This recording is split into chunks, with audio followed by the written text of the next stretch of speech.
Pemirsa, kasus terkonfirmasi positif COVID-19 baru di Kabupaten Buleleng terus bertambah.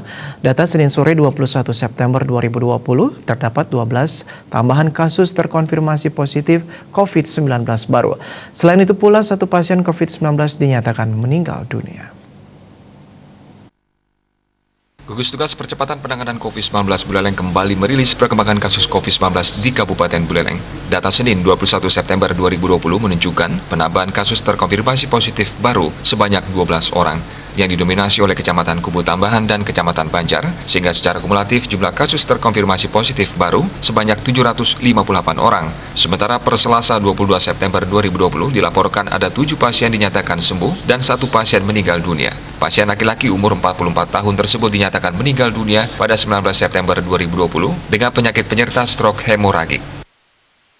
Konfirmasi baru sebanyak 12 orang, sembuh sebanyak 7 orang. Selanjutnya ketiga, kasus meninggal sebanyak 1 orang, yaitu dari Kecamatan Sawan. 4, kasus konfirmasi dalam perawatan sebanyak 35 orang.